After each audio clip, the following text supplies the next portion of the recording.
Joseph's faith was strong. He believed in the 2 dreams that God originally gave him. He was unwavering in his faith.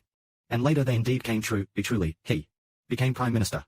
His family and his father's household depended on him. Thus, they multiplied in Egypt and became a great nation.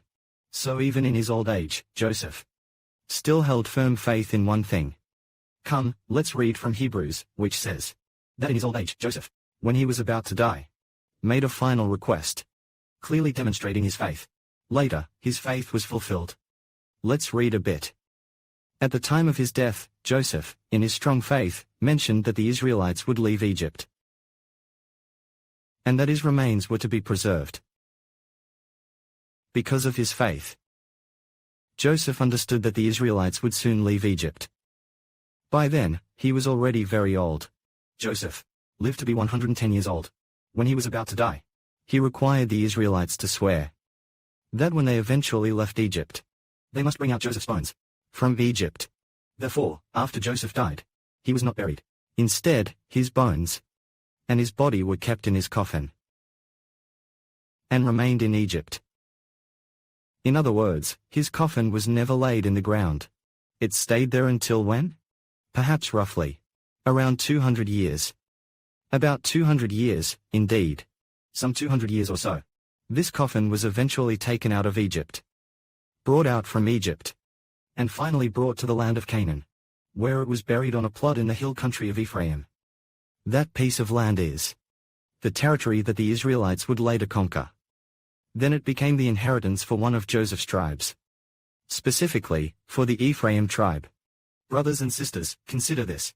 If a coffin remains in Egypt, housing a man of faith, who was once highly honored, having become the prime minister of a great nation, and then, on his death, commanded the Israelites not to bury him, nor to bury him in Egypt, but to have his bones, his body, placed in a coffin, and left there for over 200 years.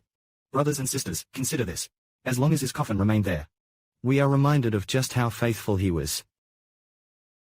Friends, look at Jacob's 12 sons. Who among them could have brought their children out of Egypt? Only Joseph. All the other sons were buried in Egypt. Only Joseph's bones were taken out of Egypt. Moreover, his bones remained in Egypt for over 200 years before being taken and buried in the promised land of Canaan. Imagine his unwavering faith, that by the time Moses led the Exodus, they would remember Joseph and swear that Joseph's bones should be carried out of Egypt. It's truly amazing.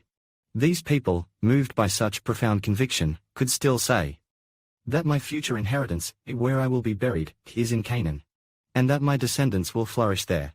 Even before their death, they had the faith to allow his bones to remain in Egypt for over 200 years, inspiring countless people. It encouraged so many, who said, our ancestors truly had someone like this. For Joseph's bones remained in Egypt.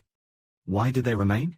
Maybe someone, captain, said, in the future, a God of Abraham is the God of Isaac and Jacob, will lead us out of Egypt. When we leave Egypt, we should remember to take Joseph's bones out of Egypt, because he was a man of faith.